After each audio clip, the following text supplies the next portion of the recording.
Frantz Fanon wrote a book so dangerous that France banned it the same day it published. While dying of leukemia in 1961, this black psychiatrist created something that turned college students into revolutionaries, got smuggled across borders and hollowed out Bibles, and made the CIA put him on a watch list. He raced against death to finish one final message to the colonized world. Your chains are in your mind. Violence will set you free, and your oppressors are more terrified of you than you've ever been of them. 3 months later, he was dead. His book is still igniting revolutions. What made one man's ideas worth killing? Fanon told colonized people worldwide that their mental enslavement mattered more than their physical chains, and that force against oppressors wasn't just justified, it was psychologically necessary for liberation. Steve Biko built South Africa's Black consciousness movement on his theories. Palestinian fighters and liberation movements from Bolivia to Ghana still quote his manifesto like scripture. They couldn't kill his ideas, and by the end of this video, you'll understand exactly why empires still fear a dead man's words. But to understand why those words detonated across the world, you need to see where the explosion started. July 1925, Fort de France, Martinique. Frantz Fanon was born into a middle-class black family on a Caribbean island that looked like paradise, but functioned as a psychological prison. His parents scraped together money to send him to Lycée Victor Schellcher, the island's elite school. But what happened in those classrooms was calculated violence. Every morning, black children stood and recited "Our ancestors, the Gauls," memorizing French kings and European battles, while their actual ancestors lay in unmarked graves on sugar plantations. When young Fanon spoke Creole French, teachers scolded him for not using proper French. Speak Creole? Primitive. Mention African history? Ignorant. Only French mattered. French language, French heroes, French culture. One teacher refused to participate in this erasure. Aimé Césaire had just created the Negritude movement, teaching that black identity was power, not shame. He planted seeds in Fanon's mind about pride and resistance, but seeds need fire to grow. 1940, Vichy fascists seized control of Martinique after France fell to Hitler. Suddenly, French racism wasn't polite anymore. It became official policy. Fanon, 15 years old, watched the mask slip off. The civilized colonizers revealed themselves as brutal oppressors who had always been there, just hidden behind promises of equality. Fanon was 15 when he watched French civilization reveal its true face. 2 years later, he volunteered to die for it. At 17, Frantz Fanon joined the Free French Army in 1943, believing he was fighting for liberty and human dignity. He fought in the forests of Alsace, took shrapnel near Montbéliard, earned the Croix de Guerre for courage under fire. French officers pinned medals on his chest, then barred him from their mess halls because of his skin color. When Germany finally surrendered, Charles de Gaulle ordered every black soldier removed from formations entering German territory. France's victory parade couldn't have black faces visible in the photographs. The men who bled for France had to watch from the sidelines as white soldiers took credit for their sacrifice. Fanon wrote his brother Joby from Europe, "I've been deceived, and I am paying for my mistakes. I'm sick of it all." That letter marked the death of one Frantz Fanon and the birth of another, a man who would spend his life diagnosing and destroying the psychological machinery of white supremacy. Before we continue with how Fanon transformed his rage into the most feared revolutionary text of the 20th century, if you believe these stories of black intellectuals who terrified empires need to be heard, subscribe to Black Stories Untold. We're exposing the thinkers they tried to silence and the truths they spent millions covering up. Now, back to the video. 1947. Fanon entered medical school at the University of Lyon to study psychiatry. In Lyon's hospitals, he treated North African immigrant workers, Algerian men suffering psychological breakdowns that French doctors diagnosed as proof of racial inferiority.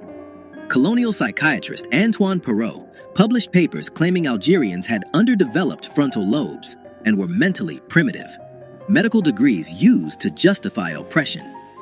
Fanon recognized what others refused to see. These men suffered from the trauma of racism itself. Society was sick, but doctors blamed the victims. He wrote his doctoral thesis laying out exactly how colonialism manufactured mental illness, how white supremacy functioned as psychological warfare. His committee rejected it as too radical. So in 1952, Fanon published Black Skin, White Masks himself. The book exposed colonialism's deepest weapon, forcing black people to see themselves through white eyes, split between two identities, never fully either one. Fanon watched it happen every day in his clinic. Black men staring in mirrors and seeing monsters. Algerian women scrubbing their skin raw, trying to lighten it. Patients who'd abandoned their birth names, their mother tongues, their entire identities, all for a chance at being treated human. But Fanon went further.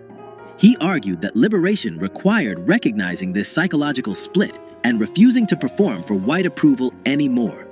Political revolution had to begin with mental decolonization, reclaiming the right to define yourself on your own terms.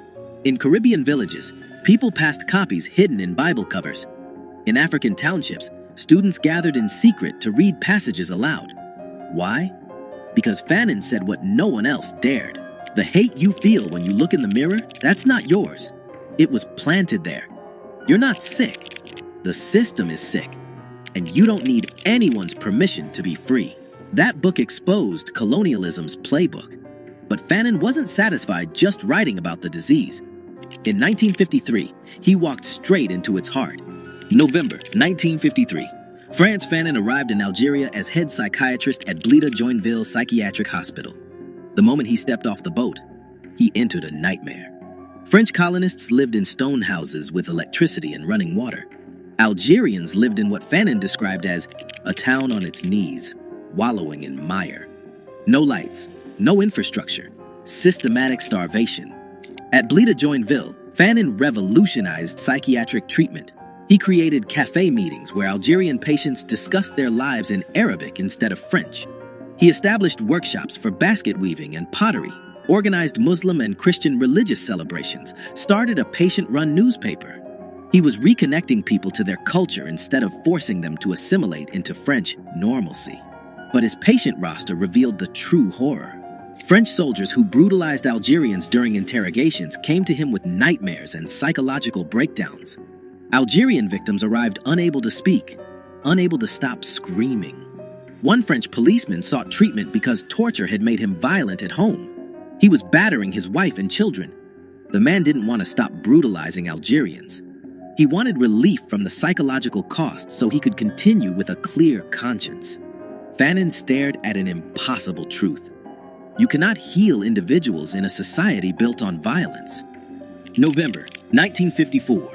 The FLN, or the National Liberation Front, launched coordinated attacks across Algeria, declaring war on French colonial rule. Frantz Fanon immediately chose a side. His hospital became a secret sanctuary. He treated wounded FLN fighters, hid weapons, provided medical cover for revolutionaries. By 1956, this impossible double life was destroying him. He was a French government employee, helping France massacre the people he was secretly protecting. On November 1956, he wrote his resignation letter. There comes a time when silence becomes dishonesty. France expelled him in January 1957, giving him 48 hours to leave Algeria. Fanon went underground instead. He surfaced in Tunis, joined the FLN openly as editor of their newspaper, El Mujahid, and became the intellectual voice of Algerian liberation. France thought expelling him would end the threat. Instead, within months, Fanon had become Africa's most dangerous diplomat. As FLN ambassador to Ghana, Frantz Fanon traveled across Africa, meeting revolutionary leaders, Kwame Nkrumah in Ghana, Patrice Lumumba in Congo, Felix Mumi in Cameroon. At the 1958 All-African People's Congress in Accra, he advocated passionately for the African Legion, a continent-wide armed force that could coordinate liberation struggles from Algeria to South Africa. European powers understood the threat. One unified Africa, sharing weapons, tactics, and revolutionary consciousness, could dismantle the entire colonial project. Fanon was the architect connecting these movements. French intelligence sent assassins. Near the Algeria-Tunisia border, a landmine detonated under Fanon's car. 12 vertebrae fractured. He survived, barely. More assassination attempts followed. His body was breaking, but he kept traveling, kept writing, kept building networks of resistance. Then in December 1960, doctors diagnosed leukemia, months to live. Fanon's response? Raced death itself by dictating the most dangerous book ever written about colonialism. March through May 1961, Frantz Fanon lay in a Tunis hospital bed, dying, while his wife Josie sat beside him with pen and paper. For 3 months, through waves of pain, he dictated The Wretched of the Earth. Josie wrote frantically, capturing every word before the disease could silence him forever. The book opened with a declaration that made governments ban it immediately.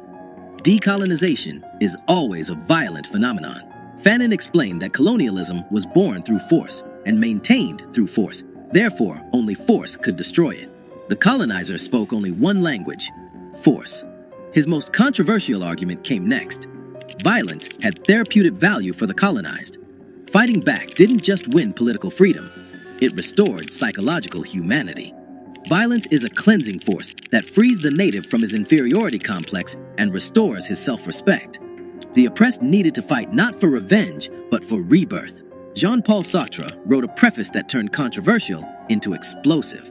He told white European readers, to shoot down a European is to kill 2 birds with 1 stone, to destroy an oppressor and the man he oppresses at the same time. France banned the book the day it published. They smuggled it anyway, in hollowed books, in suitcases with false bottoms, passed hand to hand across Africa, Latin America, the Caribbean, and into American ghettos where the Black Panther Party would make it required reading. Frantz Fanon's leukemia accelerated. He flew to Rome for one final meeting with Sartre, then accepted a CIA offer for treatment in the United States. He traveled under the name Ibrahim Omar Fanon. What happened next remains disputed. By the time Fanon received proper treatment at a Maryland hospital, it was too late. Double pneumonia set in. Some historians argue bureaucratic delays killed him. Others suggest the CIA calculated that a dead Fanon posed less threat than a living revolutionary icon who might survive to inspire more uprisings. December 6, 1961. Frantz Fanon died at 36, 7 months before Algeria won independence. He never walked free streets in a liberated Algiers, but his words were already spreading like a virus through every colonized nation on Earth. The Black Panther Party made The Wretched of the Earth required reading for all members. Bobby Seale handed Huey Newton a copy at one of their first meetings. Frantz Fanon's analysis of police as occupying forces became the intellectual foundation of their 10-point program. When Panthers organized armed patrols monitoring police in Oakland, they were applying Fanon's theory that colonized people must meet violence with organized counter-violence. In South Africa, Steve Biko used Fanon's psychology of liberation to create the Black consciousness movement. Biko taught that before you fight apartheid in the streets, you must kill it in your mind. Pure Fanon. Palestinian resistance movements treated his analysis of settler colonialism as a strategic manual. From Bolivia to Iran to Sri Lanka, liberation fighters discovered that Fanon had diagnosed their reality decades before they lived it. France still struggles with Fanon because he forces them to confront the torture, the massacres, the psychological warfare they disguised as civilization. American institutions fear him because his colonial analysis maps directly onto police brutality and systemic racism. When Ferguson erupted in 2014, protesters carried signs quoting a man who died in 1961.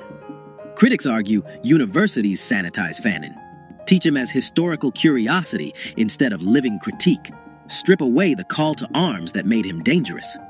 But read him in prisons, at protests, in occupied territories, and his words still explode. The conditions he described haven't vanished.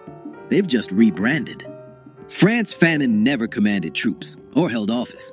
He weaponized consciousness instead. Empires killed him at 36, but killing the man didn't kill the ideas. Every banned book spawned 1,000 smuggled copies. Every attempt to erase him carved his words deeper into history. His family paid the price. Josie Fanon carried his legacy through Algeria's messy independence, battled depression and alcoholism for 28 years, then died by self-destruction in 1989. But their children keep his foundation alive. Daughter Mireille runs the Frantz Fanon Foundation. Son Olivier leads the Frantz Fanon National Association. Fanon taught one lesson that still terrifies power. You don't need permission to be human. You don't need approval to be free. You have every right to take back what was stolen. And if they won't surrender it peacefully, take it by force. The most dangerous black philosopher who ever lived. Dangerous because he loved oppressed people enough to tell them the truth. That truth still detonates in minds worldwide, teaching that liberation begins when you stop asking and start taking. If this story opened your eyes to the intellectual they tried to erase, subscribe to Black Stories Untold. Like this video, share it, and comment which dangerous truth teller we should cover next. Because they can kill the revolutionary, but they can't kill the revolution.